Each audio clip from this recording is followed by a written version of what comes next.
Okay, folks, let's make a start. So, you might know, you might remember the rather wistful poem by Rupert Brooks, his wistful poem, The Old Vicarage, Grantchester.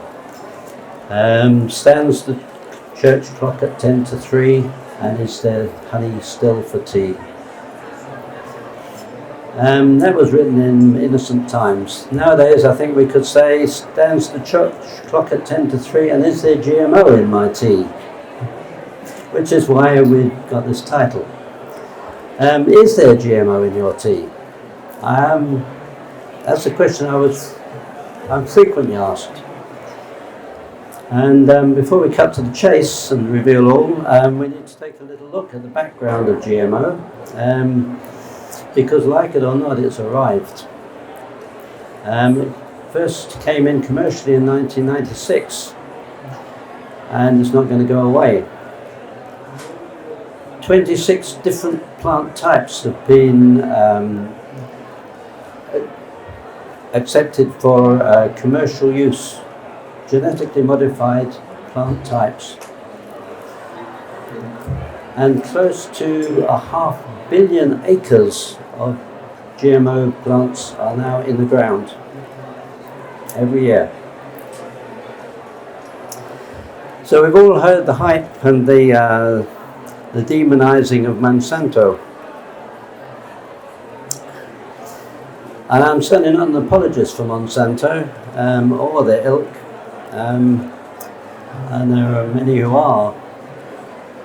But I think we need to look at exactly what a GMO is before we get too excited.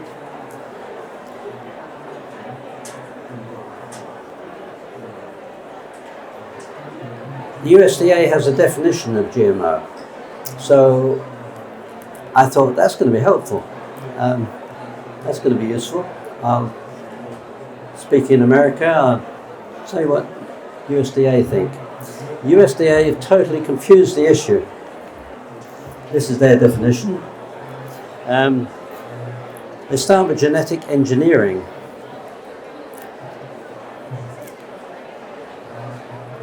So, that's genetic engineering, manipulating the genes or rearranging the genes using molecular biology. It doesn't actually tell you what a GMO is, because you and I and most of the rest of the world have a definite idea of what GMO is. And this is what USDA's definition is. Genetically modified organism is an organism produced through genetic modification. Yeah, of course. Reduction of heritable improvements in plants or animals for specific uses by either genetic engineering or other more traditional methods. That means conventional breeding. So USDA are lumping conventional breeding in with what is strictly called transgenic breeding. So in their definition, they actually, the part in red there, they actually say in their definition, this is in their Dictionary of Agricultural Biotechnological Terms, they say some countries other than the United States use this term to refer specifically to genetic engineering. Yes, they do. So the definition I'm going to use today is the one that everyone has in mind, that it is produced outside of traditional plant breeding. So what we're saying today is that an organism including genetic material, that's DNA, which is transferred from an unrelated species into the genome of that target plant or target animal. And it couldn't be acquired by nature or by traditional breeding techniques. So that's GMO and that's transgenic breeding. So where do we find the GMOs? Well, you find them in 28 countries. You find them in the major food crops in those countries. So that's corn, canola, soybeans, potatoes, sugar beet. You'll find them in vegetable crops too. Quite a few different vegetable crops are genetically modified. And non-food crops too. Tobacco, cotton, huge amount of cotton is GMO. So of soybeans, 82% of all the world's soybeans already are GMO. And in the USA, 93%. 93% glyphosate tolerant. So why do we have them? We have them because transgenic breeding is far faster than conventional breeding. They're also cheaper. I'll come to it, I'll show you in a little bit. It takes 25 years to breed a tea variety. Monsanto will do that in 8 years, not 25 years. So far faster, it's more accurate, it's more specific, and typically it will get,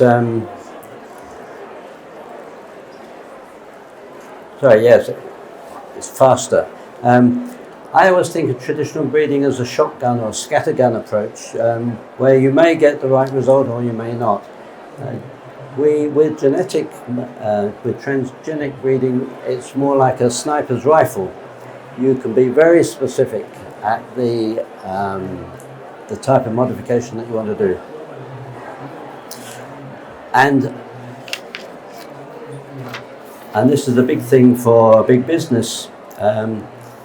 It's highly patentable, whereas traditional breeding is not patentable. When you do it by transgenics, it is. So the big companies make a lot of money that way. So as I said, 83% of all GMO crops that are grown are herbicide resistant, which means it's cheaper for the farmer because he reduces his weeding costs, and he has far more efficient weeding. As a consumer, the benefits are much more hidden. The benefits overall are something like pest resistance and drought tolerance and higher yield and longer shelf life. Those are really benefits at the beginning of the food chain rather than at the consumer end. But there are some benefits. I mean, look at this. Who could deny the benefits of square watermelons? No, just kidding, actually. That's the result of conventional horticulture. Transgenics can do even better than that. So we'll look at tea breeding. Here we find that this is a Chinese plan of tea breeding. Takes 25 years if you add up all those years. And but around the world it's much the same. And you'll find that from the genetic resources we have to hand are the natural plant population. We select out of a population where differences are due to random mutations. So we pick some out of that to breed from. Or you can do controlled pollination, which is where you plan to get a result by choosing the parents. So that first one I call nature rearranging the genes. Nature does that. This is where man rearranges the genes. But there is a third source for the conventional breeding, that's artificial mutants. So what happens here naturally, we stimulate in the laboratory. Mutation breeding,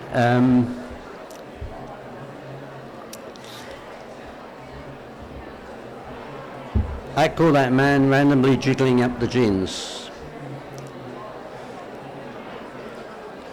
Now, artificial mutation doesn't involve any foreign genes. So if we're working with tea, we're jiggling up the tea genes And we will do that using gamma radiation or mutagenic chemicals. And that all sounds a bit spooky, but all those genes will always come from Camellia sinensis. If you're working with Camellia sinensis on mutation breeding, they will always be Camellia sinensis genes, not any foreign genes. When we come to transgenic breeding, we're bringing a foreign gene in. So it'll be faster, more accurate, but all the genes won't be from the Camellia species. They won't be Camellia genes. So before we go on to tea breeding through transgenics, let's have a little look at mutagenic breeding, which, as I just said, is not going to bring in new genes, just jiggle them up a bit. Now, before I became a tea expert, I was a pea expert. I worked on frozen peas for Birdseye for, I don't know, 7 years, I think. And one of the things we wanted to do was redesign the tea plant for mechanical harvesting. And the problem was that tea plants in those days were about 8 foot tall, and for mechanical harvesting we needed them to be about 3 foot tall. And when we bred them 3 foot tall, the leaves were so, because we squashed the plant down, the leaves were so thick that the light couldn't get through to the bottom, and all the peas at the bottom didn't get enough light, so they didn't photosynthesize, they didn't form chlorophyll, and the whole thing was no good because Birdseye didn't like white peas in its packet. They were called blondes, incidentally. And so what we did was to look at the sort of leaves on a pea plant, and if you remember your gardening, a pea plant is like this. It's got 6 leaves and tendrils. And by using mutation breeding, we got all the combinations of 12 leaves. I think there were 12. No, I might have a few at the top. But we could do all leaves, or we could do all tendrils, or we could do tendrils with leaves on, or we could even do leaves with tendrils on. So we ran through the entire variation that was possible with pea genetics, jiggling them up using gamma radiation, cobalt-60 radiation, and some pretty nasty chemicals as well. So that's mutagenic breeding. All the same species, but it gives you more control. A modern example of that, because that was way back, this is in the 60s. This is an example of mutagenic breeding in America. This was done at UC Riverside, and it's optimizing the genome of the Kino orange, which is very juicy, great taste, but it's marred by having a lot of pips and a thick skin which is difficult to take off.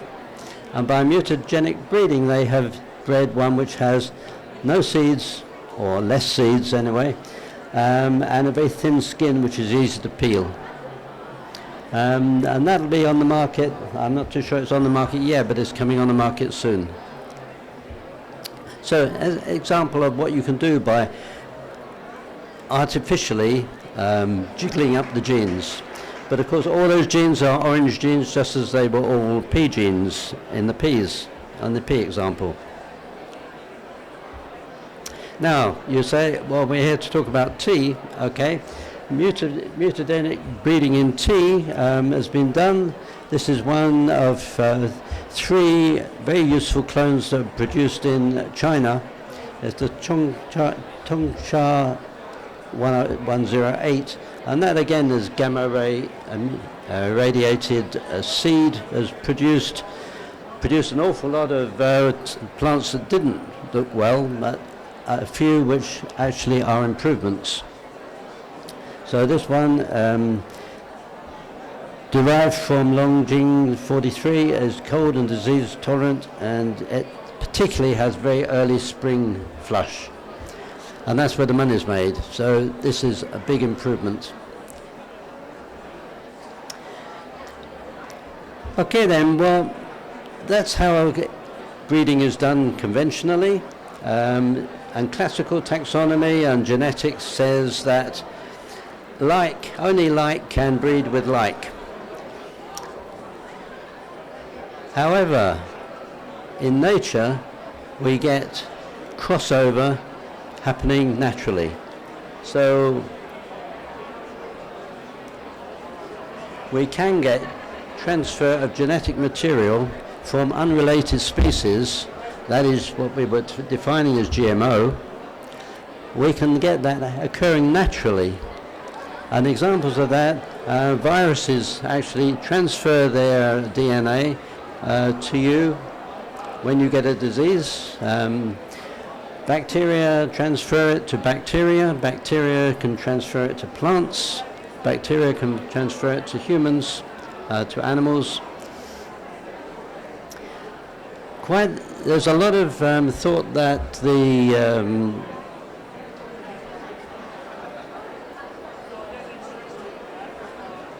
bacteria that are resistant to antibiotics, which seems to happen very quickly, is happening because a few bacteria who have derived resistance are then transferring it to other bacteria, not of their species, but they are transferring it what's called horizontally, one species to species of bacteria, so resistance is built up very quickly, far quicker than we can combat it by inventing new antibiotics.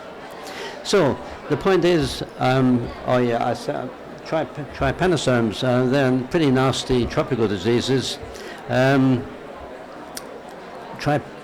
like malaria, and there is a parasite which causes Chagas disease, and that inserts its DNA into the human genome via a bite from what is called the assassin bug.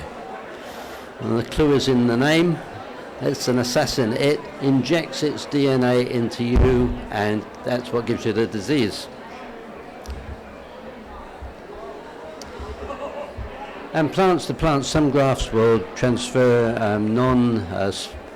different species DNA across the graft. Now, when we talk about transgenic plant breeding, as we will now, there are two ways where we can get the foreign DNA into the host plant or the target plant.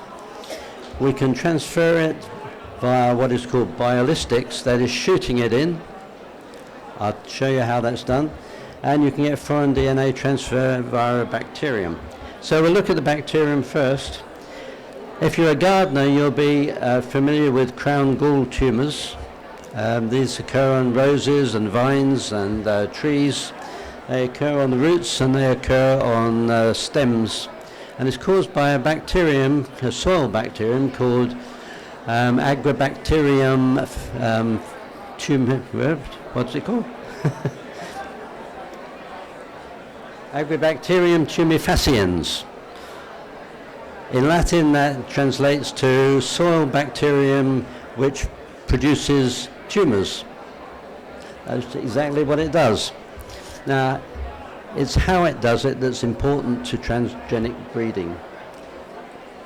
The bacterium itself looks hugely magnified, looks like that. You can't see quite what's in there, but the picture at the bottom shows you that its genetic material is in a bacterial chromosome, which is not in separate chromosomes like in higher plants, but it's just a tangle. It's like a ball, a tangle of wool.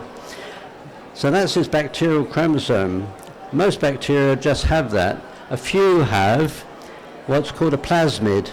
So it's a ring of DNA, and it has a little, as a ring of material which has a little bit of DNA on the ring. Now, when that bacterium, in the case of the soil bacteria, the crown gall bacterium, when that comes to a wound in your plant, your rose plant, it will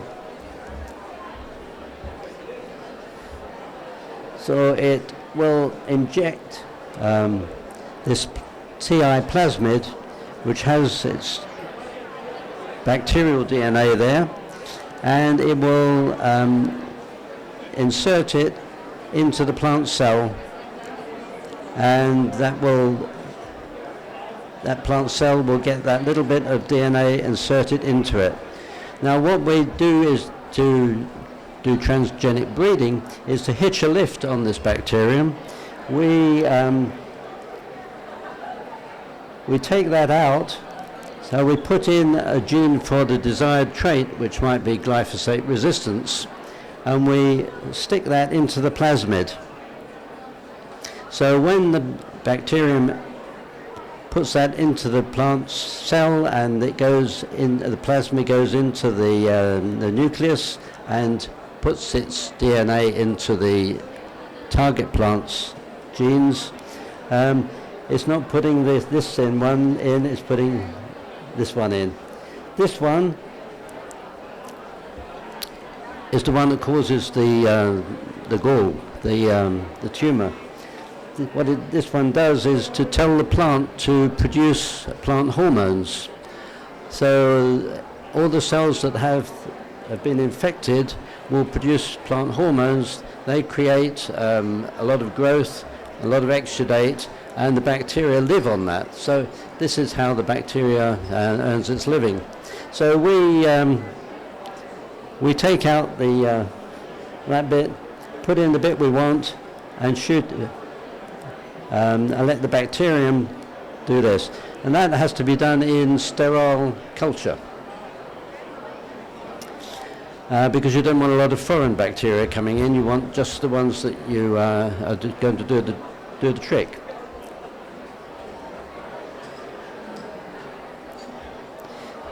Now in a tea plant, this is difficult to do.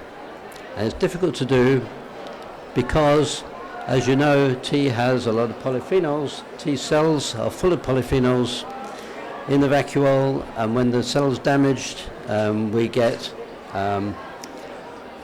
oxidation. That's the basis of tea making. That also makes it very difficult to make transgenic tea, because those polyphenols are antibacterial, and they kill off the bacteria before they've done their job. So it's an irony. However, man, being very clever, has overcome that, and how we overcome it is to use a gene gun. So this futuristic thing, we load it up with gold nanoparticles or tungsten nanoparticles, and each particle is coated in DNA, the DNA that we want to shoot into the plant. So these are plant fragments here. This is all done in a sterile room. These fragments are plant fragments, and we shoot in huge numbers of gold particles with the DNA on, and a few of those will actually hit the right spot and transfer the DNA.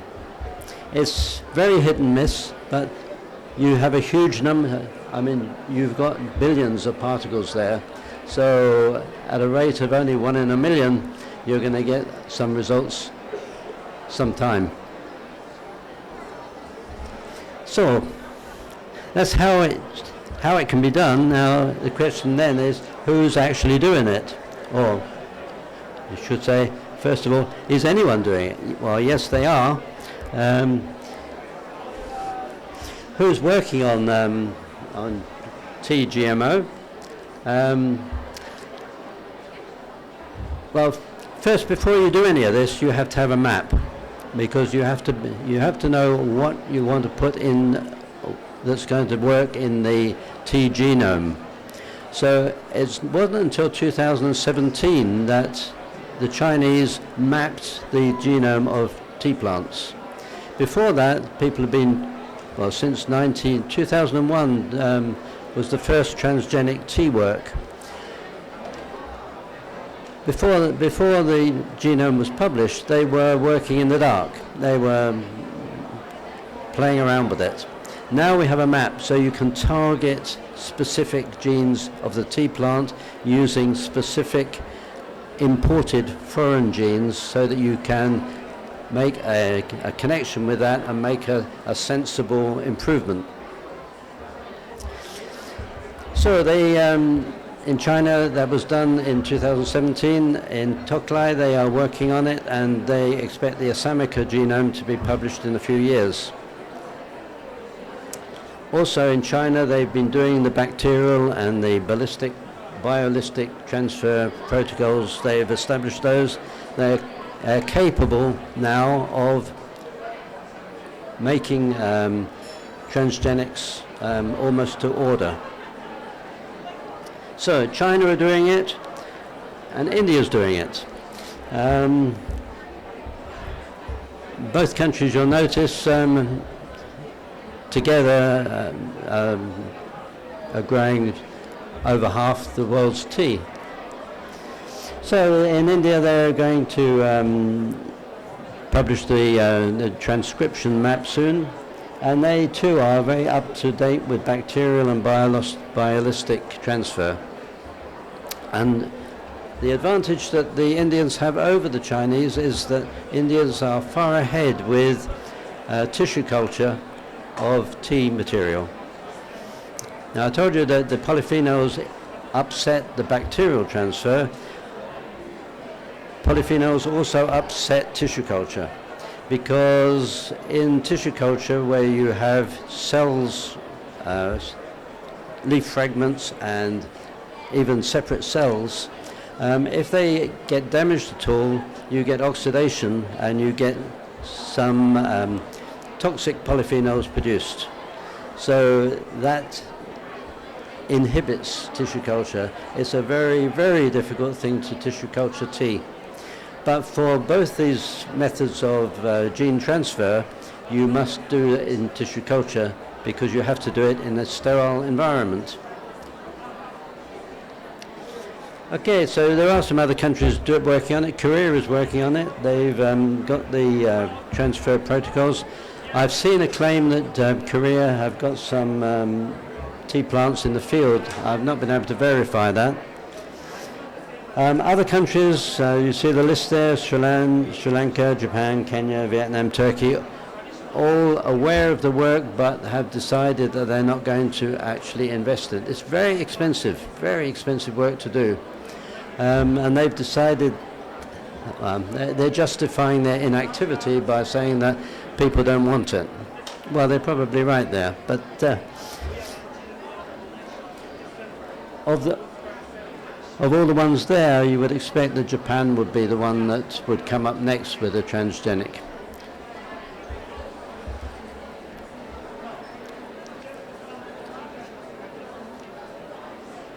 Here's an example of tissue culture of tea. This is a little tea plant which has been grown from a leaf fragment of just a couple of millimeters across.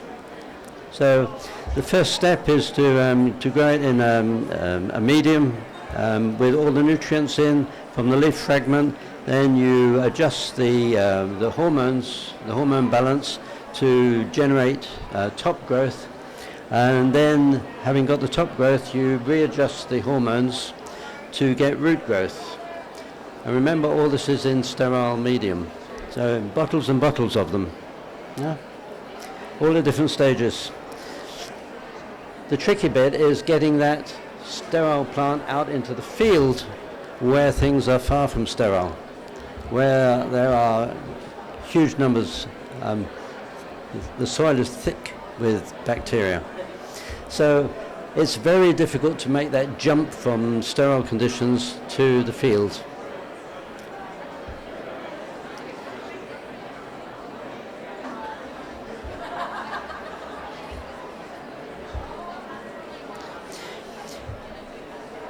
So this is some recent work. This is Indian work, and this has been done by Biolistics, and the reason for that is because the pattern position on the use of soil bacteria to transfer genetic material, the patent position is so complex and so difficult to crack because there's been so much work by big business and they have patented it. As I said earlier, it's very patentable. People are taking alternative routes because you don't want to infringe an American patent, because all hell breaks loose if you infringe a Monsanto patent. So the Indians very sensibly have gone to biolistics, which the Americans haven't really considered. So this is a sequence from the very small cell fragment. I think that is probably a centimetre there.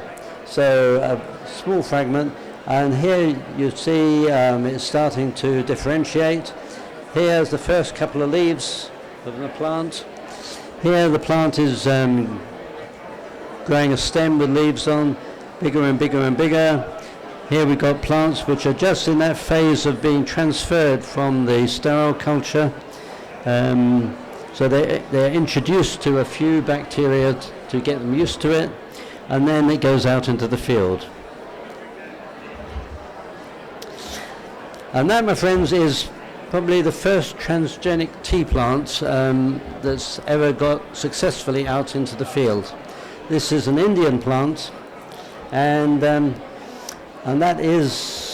been growing now for, I think, 4 or 5 years, and is quite successfully growing. So that's a real one. Now I have to say, when I say that this is a plant which has foreign genes in it, it hasn't got, it's not glyphosate resistant, it's not got genes for drought tolerance, it's got nothing useful in it. It's transgenic in that it's had marker genes transferred. A marker gene in this case is called, particular one is called GUS, G-U-S, and it's from E. coli. That's the one that gives you bad time after food poisoning. So they've taken a gene out of E. coli and introduced it in the tea plant just to prove that they can do it, just to prove the protocol is effective.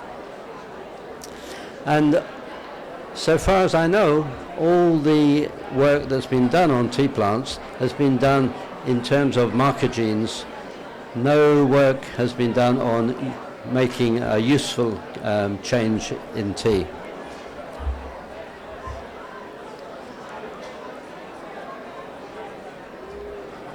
So yes, this is a real life GMO tea bush. But, before we go to the but, here, as far as I can tell, because I came into this not knowing the answer, as far as I can tell, there are scientists across all these countries who agree that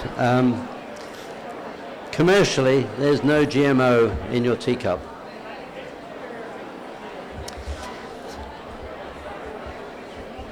So,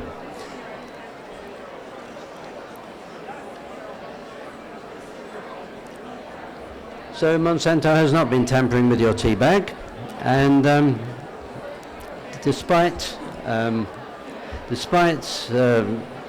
not being any cause for worry, at least yet, Azerbaijan government actually introduced a law in 2016 which specifically prohibited the import of GMO tea.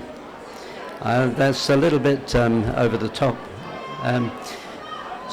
So everyone agrees there isn't any commercially, but now I always like to say there's always a but, isn't there? And the question you should really ask is, should there be GMO in your tea? And if so, why isn't there any? Well, I've got answers for you for both of those. Should there be? Well, there are other reasons why you shouldn't have it, and they are made. They are in terms of.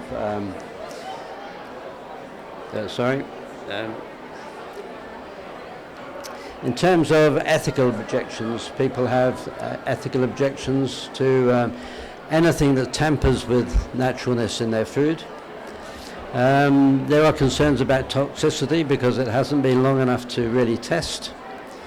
Similarly for allergens, there's considerable problems with traceability, because although you might know that or be able to choose whether you have soybeans which are GMO or not GMO, you can't tell when when the soybeans have been put into another product.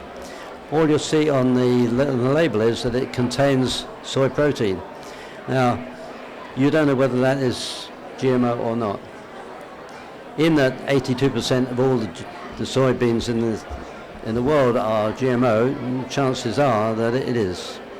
But in terms of traceability or even cross-contamination, there's no real effective way of checking that yet. So if there's no way of checking it, we should be concerned. And there's possible, I said about horizontal transfer amongst bacteria. In the past 5 years, people have become much more aware of the importance of the gut genome. And if you get from genetically modified food transfer of genetic material into your gut genome, that's not going to be good news. So that's a consideration for why not. And as you'll see in the next one, the low return on investment is also for business a reason why not. So what would be the benefits if we did have it? We have an increasing need for more tea. Production of tea increases at 100,000 tons a year. Every year we produce 100,000 tons more than last year. It stands at 6 million tons at the moment, and is going up at over 1% per year, the demand. And land availability is coming down. The pressure on land from population, from road building, is decreasing the amount of available land, so we need to get more off any acre of land. And with genetic engineering, we can do that quickly, which we can't do so quickly by conventional breeding. So climate change also puts a lot of stresses on plants, and to counter those stresses we need some quick plant breeding. And you can get that from transgenic breeding as 2 to 3 times as fast as normal breeding, conventional breeding, and is more accurate than normal breeding. So there's an argument that we really need transgenics to grow the crops and to grow the tea that we need. And the other thing is, particularly with specialty tea, and heaven forbid we get GMO in specialty tea, but the demand in specialty tea is always for novelty. It's always for improvements in quality, and you can get that with transgenic breeding far more quickly than you can by conventional.